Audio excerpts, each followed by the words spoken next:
መጣሁት ከአዲስ አበባ ነው። ሙላት አስራት እባላለሁ። ትውልድ እድገቴም እዛው አዲስ አበባ ነው። ስራም ሰራው ያው በሹፍርና ፐብሊክ ትራንስፖርት እዛ ላይ የባስ ሹፌር ሆኜ ነው እያገለገልኩ ያለሁት። የወጣት ቀይ መስቀል አባል ከሆንኩ በኋላ ደግሞ በ1989 ጀመርን እና ከዛ ጀምሮ ያለማቋረጥ እንደውም 2 ወር ነበረ በሁለት ወር ከዛ በኋላ ወደ 3 ወር መጣ እና ያለማቋረጥ በደም ባንክ ተመዝግቦ የሚገኘው 99 ነው።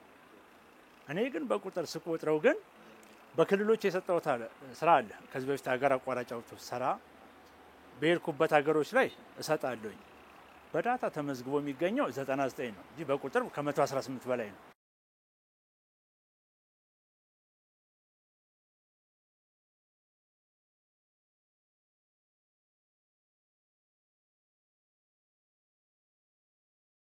ከ28 ዓመት በላይ ወደ 29 ገባ መሰለኝ መደገስ ጀምር ከሚሊታሪው ወደዚህ ያለው ማለት ነውና ምንም የጤና እንትን ገጥሞኛ ያቅም የከፋ የጤና ህመም ምንም ገጥሞኛ ያቅምና ጤነኛ ነኝ።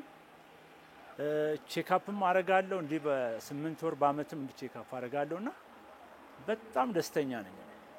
ልታልፍ ያለች ህይወት ማስቀጠል ማለት ትልቅ እርካታ የሚሰጥ ነገር ነው ከምንም በላይ እና በመኪና አደጋ በወሊድ ምክንያት በተለያዩ ደም ያስፈልጋቸውን ኢቭን በየሆስፒታሉ ብንሄዳው ምትክ ደም የሚፈልጉ አሉና ለነዛ ሰዎች የኔ ደም ተሰጥቶ ህይወታቸው ተረፈ ከሌ አይባልም። ያው የሰው ልጅ ግን ተረፈ ደም ተሰጥቶ ሲባል ትልቅ እርካታ አለውና ደስታ ይሰማል።